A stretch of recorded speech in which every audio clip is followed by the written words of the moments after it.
Hi, this is Brendan Davis from Bedrock Games and the Bedrock blog, and today I want to talk about the movie White Butterfly Killer. This is a 1973 film starring Hsu Feng. It's a revenge kung fu movie. I watched the version that's up on the Wu-Tang Clan collection on YouTube. It is available on Amazon if you want to rent or buy it. Amazon has taken down a lot of their martial arts movies. This is one of them, ones that used to be free on Prime, if I recall, and it's now available for rent and purchase. I just purchased another movie called The 18 Har Hots there, which I enjoyed, but I didn't feel like spending money for this review. I watched it late last night. This is an early morning review, by the way, so I will meander quite a bit. But I watched I watched it on the YouTube channel for free instead, and I do want to recommend the Wu Tang Clan collection on YouTube. Number one, I didn't have any problems with this one. This one looked great.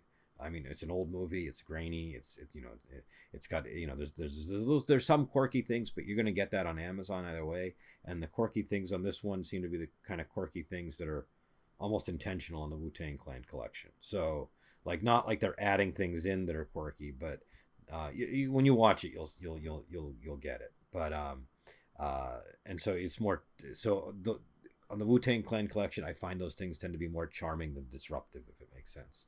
And I don't know, it might even be the same one that's up on Amazon. I have no idea.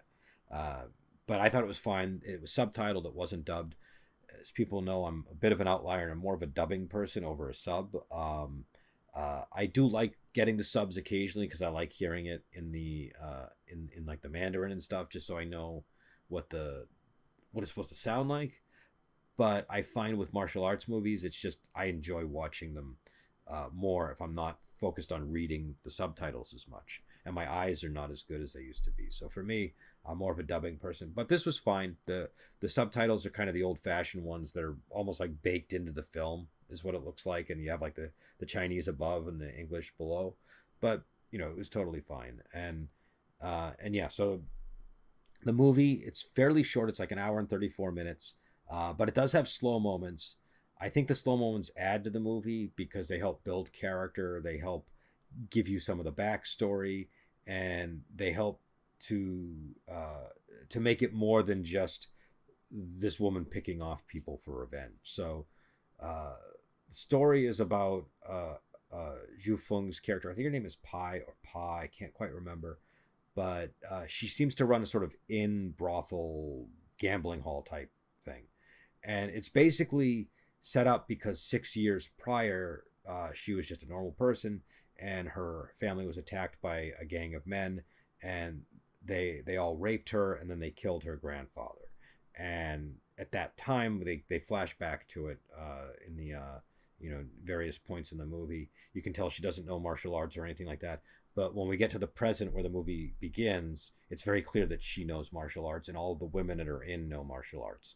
And this seems to be a setup so that she can get her revenge. It wasn't 100% clear to me if this was happenstance, where she after event she trained and she became this great martial artist and then started the inn, and then these men happened to go there, or if it was by design where she set it up as a trap. I'm leaning towards the latter.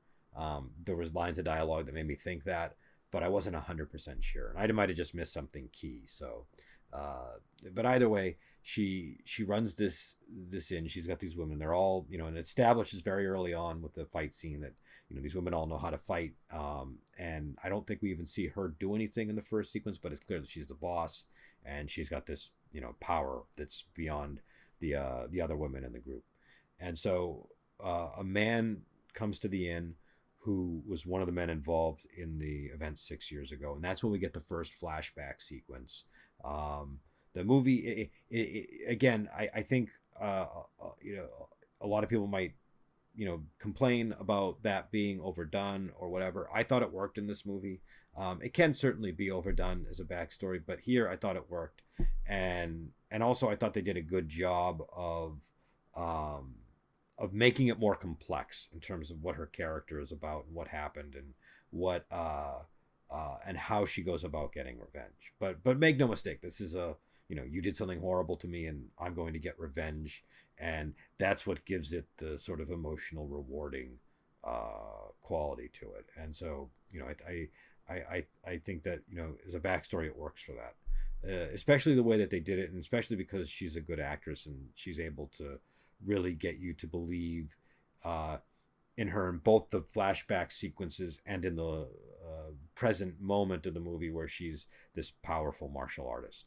Um, and so this guy comes to the inn, and they give him this big room, and then she slowly explains to him, dropping hints, that she's this girl from 6 years ago, and then they have a fight, and it ends up exploding into the streets with her and the three other women, and it's a great fight sequence. That's what really sold me on the movies. That fight sequence was I don't know, I just really enjoyed it.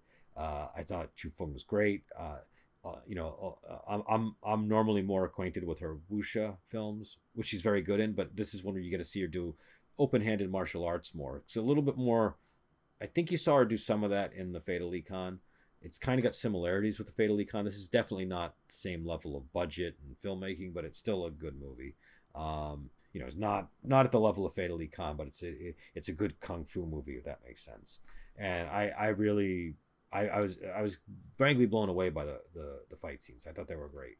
I see a lot of these movies, and a lot of fight scenes are not so great. In my book, these were great fight scenes. I'll let people decide for themselves. For me, one of the big things that determines it is the kicks. I thought the kicks looked good.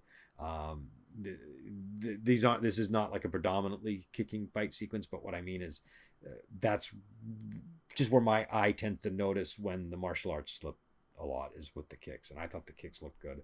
I thought the fighting was ferocious. I thought that that it was gritty, but it still had wuxia elements. They had lightness kung fu in it, and they had her using this technique with her ponytail, which I'm going to talk about more later in the review. But they had her using this technique with her ponytail, where she's taking her hair that's been cut, and she kind of keeps it almost like a piece of rope that she hangs in the back of her neck. But she's able to make it hard when she attacks sometimes, and so that's definitely like a wuxia type thing that you often see. And it also ties in with the themes of the movie, because she's one of these characters where there in the dialogue and stuff that happens, there seems to be this theme of turning weakness into strength, and sort of yin into yang and that type of thing. And so that weapon in particular seems to work well for her becoming this strong person that's capable of getting revenge. And sort of the question of the movie is whether that ultimately breaks you in the end or not. If you can sort of almost go from being too soft to being too hard, and so I liked that weapon. I thought a lot of times, sometimes weapons are chosen just because they look cool. This weapon does look cool. It works really well. She's able to use it as a prop. Again, I think her being the actress that she is, it helps. But I thought that I was really surprised by how well it tied in with the overall movie. And again, it's a kung fu movie, but I feel like this is the kind of film that I almost didn't want to do an early morning review or even do a review right now, because I feel like it's the kind of movie I need to think about more. But either way, great opening fight sequence. Then later on in the movie, the other men that were involved in the incident 6 years ago show up at the end. This guy was just getting the rooms for them, basically. And so and I'm gonna be spoiling things in order to talk about it, but there's this clever sequence where one of the guys is looking for the guy that first went there, and he's like, he's not here, where is he? They tell him that, he went out, we don't know where he went. And eventually Hsu Feng's character says to him, there was a fight here and 8 people died, and they're all at the funeral parlor, or the funeral expert's house or whatever, and maybe you can go there and find him. And so the guy eventually goes there on his own, and he sees there are coffins with all the names of him and his men there, which I thought that was a nice touch. And then she shows up and she starts fighting him, and it's a really good fight sequence. I really liked it. It's one that's really meant where she kind of has the upper hand most of the time, and it's meant to make you like root for her and want her to get revenge. And I feel like it's the one where you really see her anger over what happened in how she's attacking him. It's also the one where where the ponytail becomes relevant. In the backstory, when these men raped her, they cut off her ponytail, and then one of the men, who was the adopted son of one of the guys in the gang, he he was sent in there to rape her too, and then he helped her and helped her escape. He gave her money. He didn't want to participate. He's the adopted son of one of these guys, but he's basically treated like a slave. And so my impression is that the gang leader basically is exploiting this guy. This guy has some sentiment towards the man because he raised him, but it's clear that he's just being mistreated. And so he helps this woman and lets her go, and she ends up using this ponytail as one of her key weapons. And I think in this fight sequence with which ends up in like a logging yard or something, they're fighting on all these stacked logs. She initially she's like whipping him when he's on the ground with it, and then but again it seems to get this like stiffness to it, and then she strangles him. And I can't remember if that's how the fight ends, but I thought that was I liked seeing her choke this guy with the ponytail. I thought that was good. And again, it's no longer attached. The ponytail is something that she's cut off, and she just kind of hangs on her neck like a rope.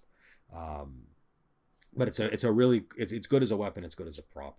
And so then the rest of the movie is largely dealing with the rest of the three guys, and that is where it kind of gets more interesting because it's not just fight sequence after fight sequence. There's lots of fighting in it. It's all rewarding, but they do a good job of putting more in there than just getting the characters from one fight to another, which can sometimes, again, I like great movies with great fight scenes, and I don't necessarily object to it just being fight scenes strung together.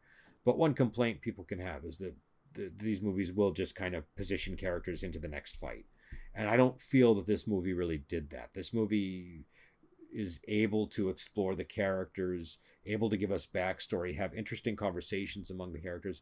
And with the final three characters that she's dealing with, a lot of it is pitting them against each other, outwitting them, and then and I don't want to spoil it for people, but there's just more developments, and I thought they did a good job with it. And so there's a lot of like clever sort of intrigue that she's able to use with some of the women in the that are under her, and the relationship between her and the other female characters isn't exactly clear. We don't know the full backstory. We know what happened to her 6 years ago. We don't know what happened in between, and I kind of like that. I like that there's this gap that's hinted at, and she trained, and that somehow she ended up with these, I think it's 3 or 4 women that are serving under her, and it's not clear if they're sworn siblings of some kind, if they were training together, if they were if she's literally their boss. It's not 100% clear, but they do have a scene where there's clearly a more in-depth involved backstory with these characters, and they have ties that seem to be more than just occupational. So I thought that was I don't know, I like that part of the movie. I like that there is this gap that you kind of have to fill in with what the movie tells you in the present and what you're able to sort of you have to connect the dots and kind of imagine stuff yourself. And I think that creates a sense of a bigger world. And you especially notice that in like the final third of the movie, and it ends with this sort of great fight sequence on the beach. My only real complaint is there are a couple of moments. There's like I'm and this is not the only movie that does this, and it doesn't do it worse than most other movies that do it. But there are a lot of movies like this where they do the slow motion sequence at during the fight scene to add some emotion and drama, and it's not a horrible slow motion scene, but I just feel like a lot of times when they do these scenes, they don't plan out the movements well enough or something. They just slow it down, and some of the movements don't look as good as they could in slow motion. There's nothing wrong with what the actors are doing. It's just that they should have planned for, if you're going to do slow motion, I feel like you should really plan that sequence out in a way where the moves make more sense and stuff like this. And sometimes you see moves that just when you're slowing it down, it just doesn't look quite right. And that's and maybe just having a martial arts background, I pick up on that more. And again, it's not that the actors are doing anything wrong in their movements. It's just that it's just not where I would have slowed it down. And again, I don't know nothing about making movies. I couldn't have made a movie this good, but I I it's a pet peeve I have with movies like this. Um, and this movie does it no better or worse than other movies. So it's something that I could have done without, but I understand why it's there. It doesn't really lower the quality of the movie in any way. But it was one. If I had to have a criticism, that was one of them. Uh, and and yeah, so this was a. I thought this was an entertaining film. It was a lot of fun. Um, Again, it's free on YouTube in the Wu Tang Clan collection. I had a great time watching it. Emotionally rewarding revenge scenes. It's good because it's also a movie with you have a group of powerful women getting revenge, and uh, this point in the kung fu craze, a lot of the movies don't feature that as quite as much. Some of them do, um, but this is like when you just start to see. It just seems like you see fewer female lead actresses doing these kind of things, and it's not done in a way where like sometimes when they do it, it's like done in a humorous way, like look, women fighting guys type thing. Or it's and not always. There are definitely movies where that's not the case. This is not like some rare thing that never happens. It's just that I uh, I appreciate how uh, it didn't do that, and it didn't do the thing where it like puts them in sexy outfits, that kind of thing. They're charming. Do you know what I mean? The female characters are charming for sure, but they're mostly badasses, and it's just a good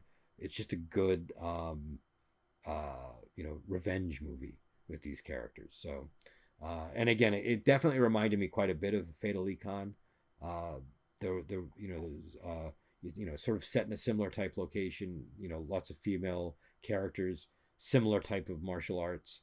Um, this is definitely more deep in the kung fu craze, though. So if you like kung fu movies, this is gonna probably uh, uh, it's not as high quality a movie as Fatal Econ, but I think the martial arts is more in line with what people would expect from a kung fu movie, if that makes sense. Whereas Fatal Econ is a King Hu movie, and it's got a lot of the King Hu style of definitely that movie is more into the kung fu end of the pond than a lot of his other movies, but it's still there's a stylized quality to a lot of what he's doing in those movies, and Fatal Econ has that.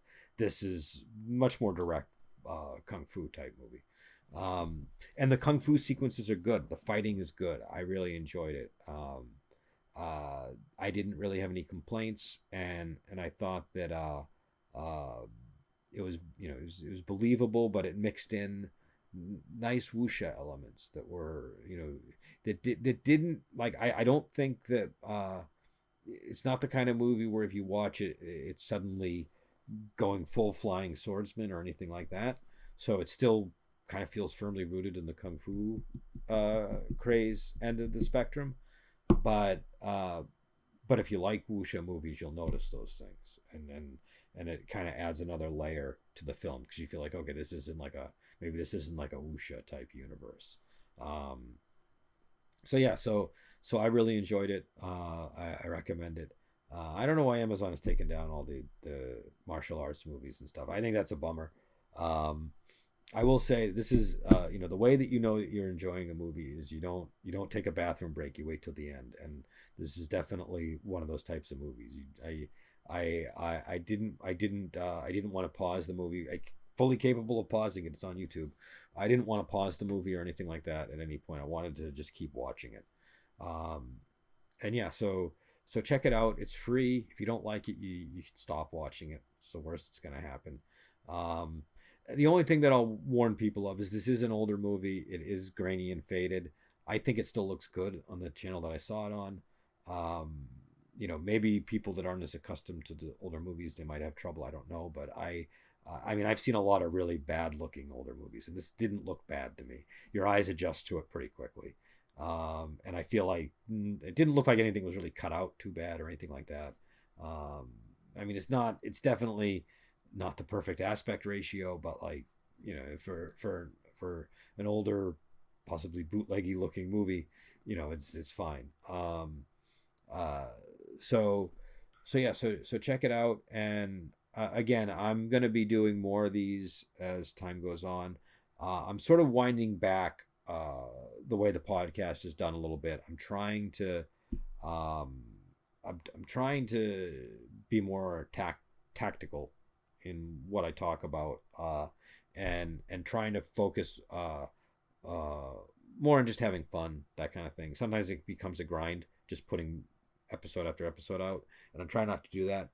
And also I'm focused on a lot of things. I'm doing a lot of art direction. I'm doing a lot of things right now, and I want to give all of those things my full attention. I don't want them to be. It doesn't seem like much, but when you have like a weekly movie to watch, to talk about on a given day, that actually that that that takes away 2 days of your week, kind of. Um, and again, that might not sound like much, but over time, that those are days where you could, if you wanted to just work those days, you could. Um, anyways, there'll probably be a lot more of these sort of early morning, late night movie reviews with just me talking about a movie, just because it's more efficient. And yeah, until next time, I will talk to you later.